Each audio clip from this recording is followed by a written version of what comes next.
मुजीब शुरुआत करेंगे उर्दू खबरनामे की। सबसे पहले नजर डालेंगे सुर्खियों पर।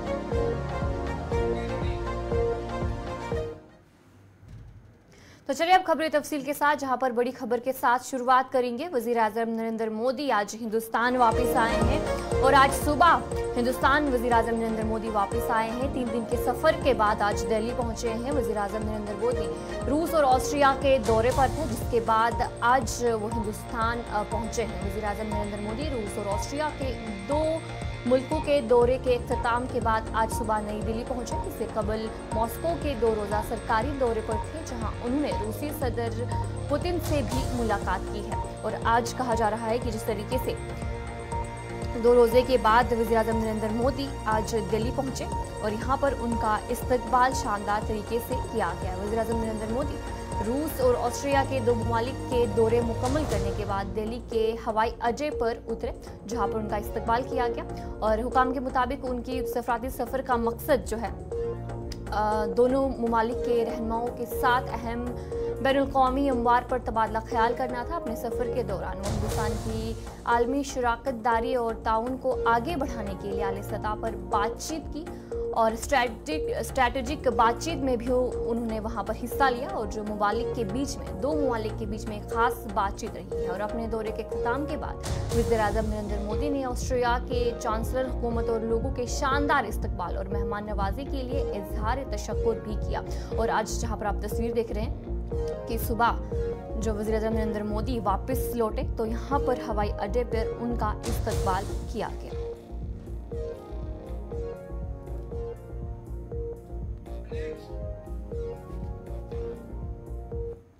तो चलिए अब आगे बढ़ेंगे, जहां पर दिल्ली से एक बड़ी खबर सामने आ रही है यासीन मलिक के हवाले से, जहां पर कहा जा रहा है कि यासीन मलिक से मुतालिक एनआईए की दरख्वास्त की समाअत पर जज ने यासीन मलिक की दरख्वास्त की समाअत से खुद को अलग कर लिया है। फिलहाल ये बड़ी खबर सामने आ रही है, जहां पर कहा जा रहा है कि अदालत ने उन्हें उम्र कैद की सजा सुनाई थी, जिसके बाद एनआईए ने फिलहाल सजाए मौत का मुतालबा किया है।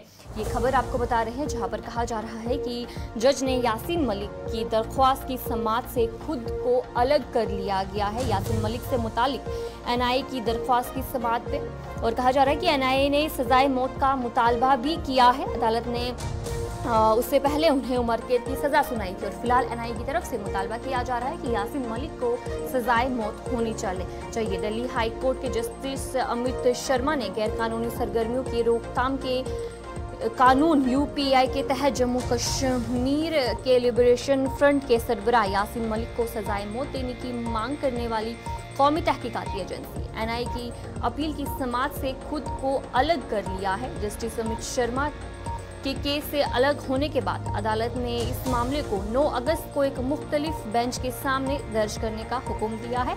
एनआईए ने पटियाला हाउस कोर्ट के हुक्म के खिलाफ अपील की है, जिसमें मलिक को उम्र कैद की सजा सुनाई गई थी। यासीन मलिक को और एनआईए ने पटियाला हाउस कोर्ट की जो ये हुक्म है उसके खिलाफ अपील दर्ज की है। जम्मू कश्मीर लिबरेशन फ्रंट के सरबराह यासीन मलिक इस वक्त इस केस में उम्र कैद की सजा काट रहे हैं और तिहाड़ जेल से अदालती कार्रवाई के लिए अमली तौर पर मौजूद भी थे। अदालत ने हिदायत की है कि वो अगली तारीख को भी अमली तौर पर पेश होंगे। गुज़िश्ता 29 मई को हाईकोर्ट ने एनआईए की दरख्वास्त पर यासीन मलिक को नोटिस जारी किया था, जिसमें दहशतगर्दी की फंडिंग केस में उनके लिए मौत की सजा दरख्वास्त थी और अगली तारीख को उनके सामने हाजिर होने की दरख्वास्त भी थी।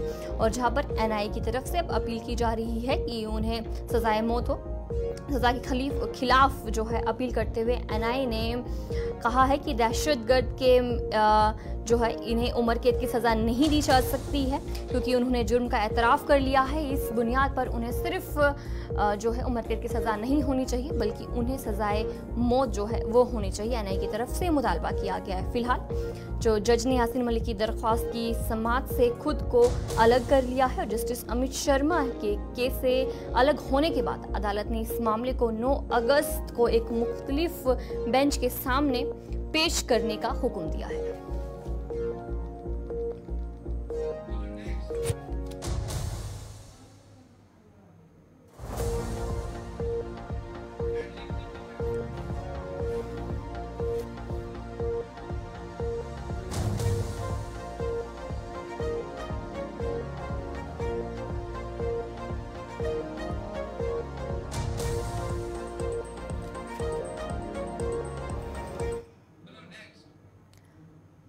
तो चलिए अब आगे बढ़ जाएंगे, जहां पर इलेक्शन कमीशन ऑफ इंडिया की सदारत में आज कहा जा रहा है कि अहम इजलास होगा। दिल्ली से आपको खबर बता रहे हैं, जहां पर जम्मू कश्मीर के CIO DOs ने मीटिंग में शिरकत की है। जम्मू कश्मीर के इंतखाबात के हवाले से ये तबादला ख्याल किया जा रहा है। इलेक्शन कमीशन ऑफ इंडिया ने आज कहा जा रहा है कि आज ये अहम इजलास होने जा रहा है। 5 बजे तक वीडियो कॉन्फ्रेंस के जरिए जो इंतखाबी अफसरान की मीटिंग जो है वो होगी, जिसमें से जम्मू कश्मीर के CEO ऑफिस की तरफ से जारी करदा नोटिस के मुताबिक मीटिंग के दौरान जिला के सतह पर सियासी जमातों के साथ मीटिंगों में उठाए गए मखसूस मसाइल और जहां पर BLOs की तकरीरों पर गौर व खसूस किया जाएगा। और कहा जा रहा है कि मीटिंग 5 बजे तक जो है वो रहेगी और ये इलेक्शन कमीशन ऑफ इंडिया की सदारत में अहम इजलास होगा, जिसमें जम्मू कश्मीर के CIO DOs ने मीटिंग में शिरकत की है। और बताया जा रहा है कि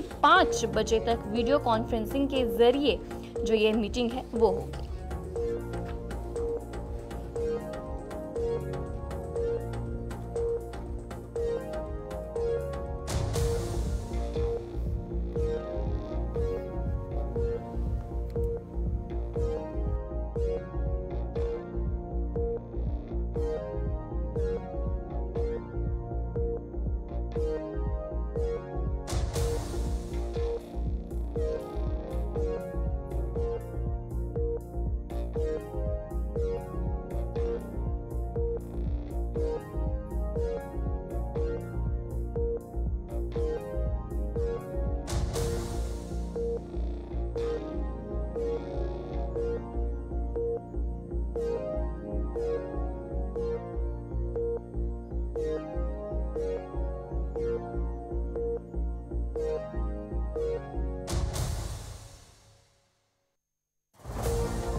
तो चलिए अब जम्मू कश्मीर को लेकर अहम मीटिंग जो है वो आज की जा रही है। जिस तरीके से जम्मू कश्मीर में लगातार जो दहशतगर्दाना हमले हो रहे हैं, जिसके चलते जम्मू कश्मीर को लेकर एक अहम मीटिंग की जाएगी। DG Punjab, DGP SF, DG Rane जो है इस मीटिंग में शिरकत की है। सलामती सूरत हाल पर एजेंसियों ने तबादला ख्याल किया है और जिस तरीके से देखने को मिल रहा है कि जम्मू कश्मीर कठुआ की बात करेंगे, वहाँ पर भी लगातार जो दहशतगर्दाना हमले के बाद वहाँ पर तलाशी कार्रवाई की गई थी और उसके बाद फिलहाल कहा जा रहा है कि एक अहम मीटिंग होगी, जिसमें से M4 कार्बाइन असॉल्ट राइफल का इस्तेमाल तशवीशनाक है, माहिरीन की तरफ से कहा गया है। डिस्ट्रिक्ट पुलिस लाइन्स कठुआ में ये मीटिंग जो है वो हुई है और कठुआ में आज चौथे दिन भी लगातार ऑपरेशन जारी है। जहां पर जो दहशतगर्दाना हमला हुआ था उसके बाद कठुआ में जो है ऑपरेशन जारी है और फिलहाल कहा जा रहा है कि इस सिलसिले में एक अहम मीटिंग जो है वो हो रही है कठुआ में, जहां पर सलामती सूरत हाल पर एजेंसियों ने तबादला ख्याल किया है। आपके सामने कुछ तस्वीरें भी हैं जहां पर ये अहम मीटिंग हो रही है, जिसमें जम्मू कश्मीर की सूरत हाल पर तबादला ख्याल किया जाएगा, यहाँ की सिक्योरिटी के बारे में जो है बातचीत की जाएगी और इसमें से जम्मू कश्मीर को लेकर जो है अहम बातचीत की जाएगी। DG पंजाब, DGP SF ने जो है इस मीटिंग में शिरकत की है और जहां पर जम्मू कश्मीर की सूरत हाल के हवाले से तबादला ख्याल किया जाएगा, सलामती सूरत हाल पर, और जम्मू कश्मीर के सिक्योरिटी के हवाले से भी जायज़ा लिया जाएगा। डिस्ट्रिक्ट पुलिस लाइन कठुआ की बात करें, वहाँ पर ये मीटिंग हो रही है और कठुआ में आज चौथे दिन भी जो ऑपरेशन है वो लगातार जारी है।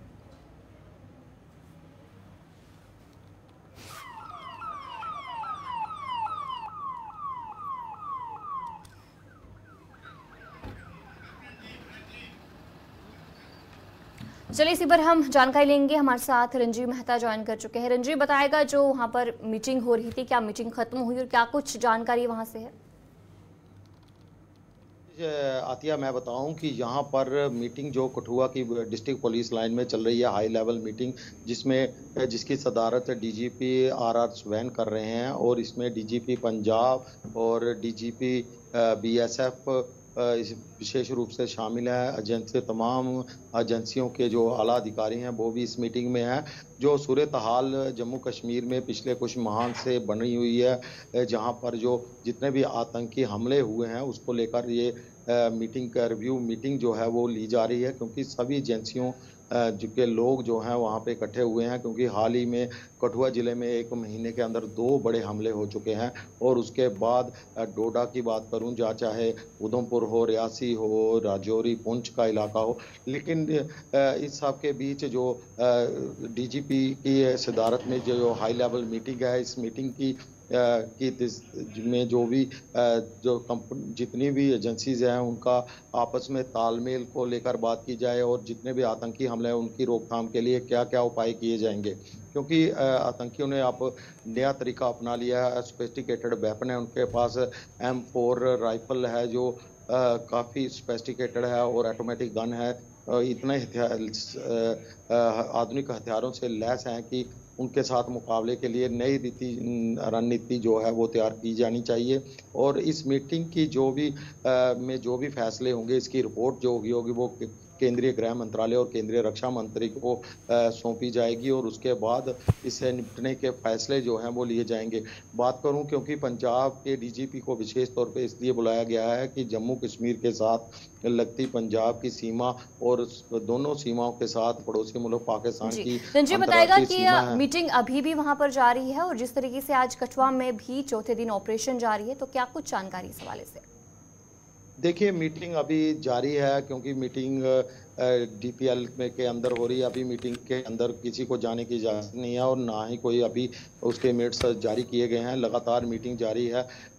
इसको लेकर जैसे ही मीटिंग ख़त्म होगी उसके बाद पता चलेगा कि क्या क्या फैसले लिए गए और किस तरह से इस मिलिटेंसी का मुकाबला करना है। बड़ी मीटिंग जो है, हाई लेवल की मीटिंग, पहली बार इतनी एजेंसियाँ एक ही पटल पर इकट्ठे होकर एक बैठक कर रहे हैं, क्योंकि आतंकवाद एक मुद्दा है, और तालमेल बिठाने की कोशिश है सभी एजेंसियों और सिक्योरिटी के जितने भी सुरक्षा बल हैं उनके बीच में, क्योंकि सेना के अधिकारी भी। चलिए, बहुत बहुत शुक्रिया रंजीव जानकारी देने के लिए। रंजीव आपको अपडेट कर रहे थे कि जहां पर कठुआ की बात करेंगे तो लगातार वहां पर जो मीटिंग है वो हो रही है, और जम्मू कश्मीर के हवाले से खास बातचीत की जा रही है। और इधर डोडा की भी बात करेंगे तो डोडा में भी आज सर्च ऑपरेशन जारी है, और आज डोडा में सर्च ऑपरेशन का तीसरा दिन है। और इसके अलावा उधमपुर में भी आज कार्रवाई देखने को मिल रही है। उधमपुर में फायरिंग के बाद कार्रवाई जो है वो तेज हो गई, और इलाके में बड़े पैमाने पर सर्च ऑपरेशन किया जा रहा है। कठुआ, उधमपुर, रियासी, भद्रा, राजौरी और पुंछ में भी तलाशी जो है वो लगातार की जा रही है। जिस तरीके से डोडा में आज तीसरा रोज है कि डोडा में आज सर्च ऑपरेशन किया जा रहा है। और इसके अलावा कल शाम की बात करेंगे तो शाम को जहां पर उधमपुर में भी एक वाकया पेश आया था, फायरिंग के वाकये के बाद वहां पर भी कार्रवाई की जा रही है। उधमपुर में जो फायरिंग के बाद बड़े पैमाने पर कार्रवाई की जा रही है, और इलाके में बड़े पैमाने पर सर्च ऑपरेशन किया जा रहा है। डोडा, उधमपुर दोनों जगह पर काफ़ी तेज़ी से सर्च ऑपरेशन जो है वो लगातार किया जा रहा है, और कार्रवाई भी वहाँ पर की जा रही है। और कल जिस तरीके से उधमपुर में फायरिंग का मामला पेश आया था, जिसके बाद जो सिक्योरिटी फोर्सेस है वो चौकन्ने हो गए, और वहाँ पर काफ़ी तेज़ी से जो कार्रवाई है वो की जा रही है। और इसके अलावा डोडा की बात करेंगे तो वहाँ पर आज तीसरा दिन है, तीसरे रोज़ भी वहाँ पर सर्च ऑपरेशन लगातार किया जा रहा है।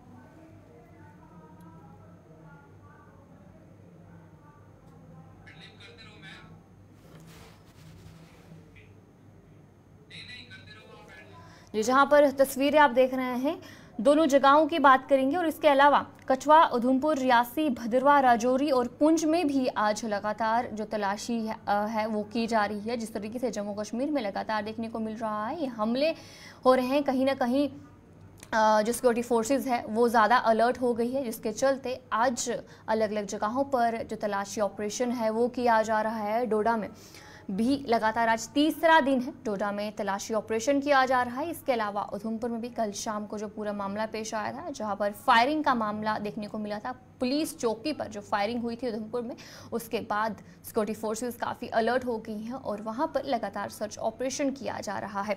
इसके अलावा बाकी जगहों की बात करेंगे तो वहाँ पर भी बड़े पैमाने पर सर्च ऑपरेशन किया जा रहा है। पूरे इलाके में जो है बड़े पैमाने पर जो तलाशी ऑपरेशन है, सर्च ऑपरेशन है, वो किया जा रहा है फिलहाल उधमपुर।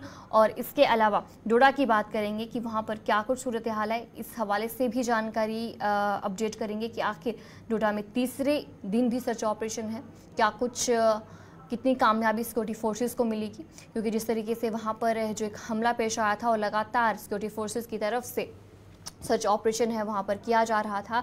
और रात को कहा जा रहा था कि डोडा में जो सर्च ऑपरेशन है उसे सस्पेंड करना पड़ा और सुबह सवेरे फिर से सर्च ऑपरेशन को रिज्यूम कर दिया गया है। डोडा में जो जंगलाती इलाका था वहाँ पर जिस तरीके से जो मिलिटेंट है और सिक्योरिटी फोर्सेस के बीच में जो फायरिंग का तबादला देखने को मिला और उसके बाद काफ़ी अंधेरे का फ़ायदा जो है मिलिटेंट्स ने उठाया और वहाँ से वो बचकर भाग निकलने में कामयाब हो गए। और उसके बाद लगातार देखने को मिलता है कि सर्च ऑपरेशन जारी है। और फिलहाल डोडा से अपडेट लेंगे कि आज तीसरे रोज़ भी डोडा में सर्च ऑपरेशन जारी है, क्या कुछ अपडेट है। इसी पर हमारे साथ विकास डोडा से ज्वाइन कर चुके हैं। विकास बताएगा कि आज तीसरे रोज़ भी डोडा में सर्च ऑपरेशन जारी है, क्या कुछ जानकारी है।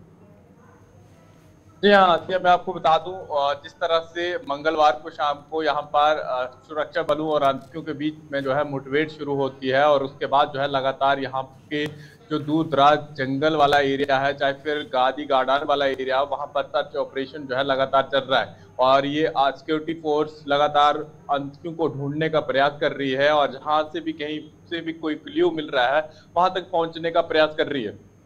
जी, बताएगा कि जिस तरीके से रात की बात करेंगे और जंगलाती इलाका है तो वहाँ पर कितना मुश्किलात देखने को मिल सकता है सिक्योरिटी फोर्सेस को सर्च ऑपरेशन। देखिए, रात के समय काफी मुश्किल है। रात के समय ऑपरेशन को रोकना पड़ता है क्योंकि फॉरेस्ट वाला एरिया है और घना जंगल है, तो ऐसे में सिक्योरिटी फोर्स भी जो है किसी तरह का रिस्क नहीं लेना चाहती, क्योंकि किसी तरह का भी कोई जोखिम नहीं लेना चाहती। और जैसे ही सुबह होती है तो उसके बाद जो है दोबारा से इस एरिया में जो है सर्च ऑपरेशन जारी किया जाता है। जी, चलिए, बहुत बहुत शुक्रिया विकास जानकारी देने के लिए। विकास आपको डोडा से अपडेट कर रहे थे कि आज तीसरे रोज भी डोडा में सर्च ऑपरेशन वो जारी है।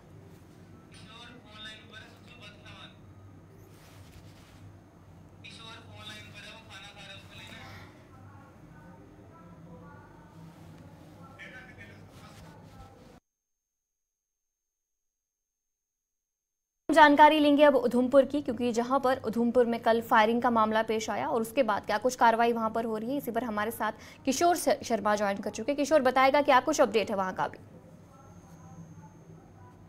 बीती रात का 8 बजे का ये वाक्य है। ये बसंतगढ़ का वो इलाका है। यहाँ 2 महीने पहले भी इस इलाके के अंदर जो था वो इनकाउंटर हुआ था, जिसमें एक बीडीजी शहीद हुआ था।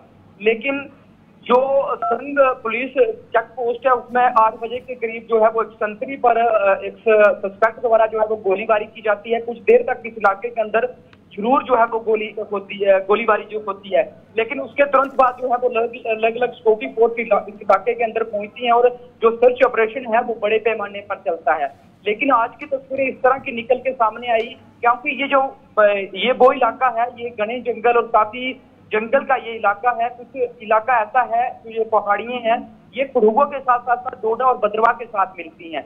लेकिन जो कल रात को ये गोलीबारी हुई थी जो चेक पोस्ट पे, उसकी अभी तक कोई भी जो जानकारी ऑफिशियल की तरफ से नहीं सामने आई है कि ये जो गोलीबारी उस इलाके के अंदर हुई ये आतंकियों द्वारा की गई। लेकिन इस तरह कोई एसएसपी उधमपुर के साथ साथ जो डीआईजी उधमपुर द्वारा इस तरह की जानकारी नहीं दी गई है कि ये जो रात के समय जो हुआ वो आतंकी हमला था। लेकिन हम आपको बताते चले कि 2 महीने लगातार यहाँ इस इलाके के अंदर जो बसंतगढ़ का इलाका है यहाँ पे सर्च ऑपरेशन जो था वो बड़े पैमाने पर चल रहा था, क्योंकि 2 महीने पहले इसी इलाके से जो है वो आतंकियों द्वारा शुरुआत की थी। उसके बाद जो है वो डोडा के अंदर, उसके बाद जो है कठुआ के अंदर इस तरह के जो आतंकी हमले हुए थे। लेकिन उसके बाद दोबारा से जो है वो बसंतगढ़ को एक बार फिर से जो है वो टारगेट बनाने की कोशिश की है। लेकिन अभी ये कहना मुश्किल है कि जो रात के समय यहाँ पे गोलीबारी हुई है क्या वाकई में वो आतंकी हमला था। जी चलिए, बहुत बहुत शुक्रिया किशोर जानकारी देने के लिए। किशोर की तरफ से आपको अपडेट किया जा रहा था कि जहां पर जो शाम को पूरा मामला पेश आया, हालांकि ऑफिशियल की तरफ से जानकारी सामने नहीं आई है कि आखिर वो आतंकी हमला था या क्या कुछ था, लेकिन इसके बावजूद भी वहां पर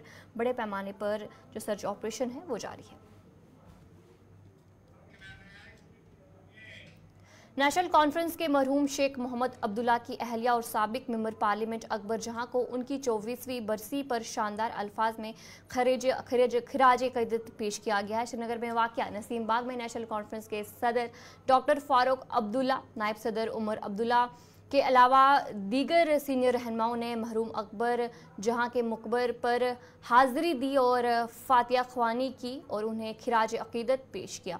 इस मौके पर जम्मू कश्मीर के साबिक वज़ीर आला और नेशनल कॉन्फ्रेंस नायब सदर उमर अब्दुल्ला ने कहा कि जम्मू कश्मीर की ख्वातीन और समाज से बिछड़े तबके के लिए मादर मेहरबान ने बहुत जदोजहद की है। उमर अब्दुल्ला ने कहा कि वो आने वाले असेंबली इलेक्शंस के लिए नेशनल कॉन्फ्रेंस के मंशूर में ख्वातीन के लिए खसूसी कोटा रखेंगे। उमर अब्दुल्ला ने हाल ही मिलिटेंट हमलों पर भी बातचीत की। बिछड़े हुए तबकों के लिए मादर मेहरबान ने अपनी ज़िंदगी में बहुत कुछ किया, लेकिन अभी उनके लिए बहुत कुछ करना बाकी भी है। सोसाइटी में उनको जो दर्जा मिलना चाहिए, जम्मू कश्मीर की तरक्की में जो उनको हिस्सा मिलना चाहिए, वो अभी तक नहीं मिला है। और इसके लिए ख़ुसूसन महिलाओं को लेके एक अलग जो है हम एक स्कीम और एक पैकेज जो है वो आने वाले जो इंतखाबात हैं उसके लिए जो मंशूर तैयार किया जा रहा है उसमें बिलखसूस महिलाओं के लिए एक जो है एक अलग हिस्सा होगा, क्योंकि मादर मेहरबान का जो दिखाया हुआ रास्ता है उस पर चलना हम सबकी ज़िम्मेदारी है। नॉर्मल सी तो नहीं है, लेकिन क्या ये हालात 96 से बदतर हैं? अगर ये हालात 96 से बदतर हैं तो मत कराइए इलेक्शन। अगर आपने इन ताकतों के सामने झुकना है जो आपके ऊपर हमले कर रहे हैं तो मत कराइए इलेक्शन। अगर आपने मिलिटेंसी की सुप्रीमेसी साबित करनी है बनिस्बत के अपने फ़ौज और अपने पुलिस की सुप्रीमेसी, फिर मत कराइए इलेक्शन। अगर हिम्मत नहीं है, दम नहीं है, अगर बुज़दिल बैठे हैं तो मत कराओ इलेक्शन। लेकिन अगर हमारी फ़ौज की सुप्रीमेसी है, पुलिस की सुप्रीमेसी है, अगर हमारे हुक्मरान जो हैं थोड़ा सा दम रखते हैं, हिम्मत रखते हैं, तो इन ताकतों के सामने झुकेंगे क्यों? इलेक्शन होने चाहिए, अपने वक्त पे होने चाहिए, और जम्मू कश्मीर की आवाम जो है। जम्मू में जम्मू कश्मीर प्रदेश कांग्रेस पार्टी की तरफ से मिलिटेंट हमलों के खिलाफ जोरदार एहतजाज किया गया। इस मौके पर कारकुनों ने हाथों में प्ले कार्ड्स उठाए थे जिस पर हुकूमत मुखालिफ नारे दर्ज थे। पार्टी लीडरों का कहना था कि अगरचे जम्मू सूबे में मिलिटेंसी का खात्मा हुआ था, ताहम 2019 के बाद लगातार मिलिटेंट हमले हो रहे हैं और सरकार इन हमलों को रोकने में नाकाम हो गई है। एहतजाज में प्रदेश सदर वकार रसूल वानी, सीनियर लीडर रमन भला और दीगर कारकुन मौजूद थे। लगातार बढ़ रहा है। जम्मू सूबा के यहाँ पे आतंकवाद का खात्मा हो चुका था और डीजीपी का बयान था 31 दिसंबर 2022 को कि जम्मू सूबा आतंकवादियों से सफाया हो गया। 41 जनवरी 2023 को डांगरी में हत्याकांड होता है, माइनॉरिटी की किलिंग होती है और उसके बाद लगातार आप देख रहे हैं 42 से ज़्यादा जवान जम्मू सूबे में शहीद हो गए। दर्जनों आतंकवादी हमले हुए, सेना पे हमले हुए और आज लगातार जिस तरह की वारदातें हो रही हैं उसके विरोध में प्रदर्शन है कि भाई आप कांग्रेस सरकार जब थी आप बड़ी बातें करते थे, लेकिन आतंकवाद का सफाया हमने जम्मू सूबे में किया था और इनको आज याद नहीं आता। देश भर में घूम घूम के बताते थे कि हमने आतंकवाद का सफाया कर लिया, नॉर्मलसी कर ली, लेकिन हालात ये हैं कि हर रोज़ तलाशी अभियान, हर रोज़ आतंकवादी हमला और जम्मू सूबा डिस्टर्ब हो गया। कश्मीर में सिलेक्टिव किलिंग बीच बीच में होती है। इसके खिलाफ हमारा ज़बरदस्त विरोध प्रदर्शन था। आतंकवाद को काबू करने में मोदी सरकार। तो चलिए नाज़रीन, उर्दू खबरनामे में इतना ही। अभी के लिए मुझे दीजिए इजाजत और आप बने रहिए गुलिस्तान न्यूज़ के साथ।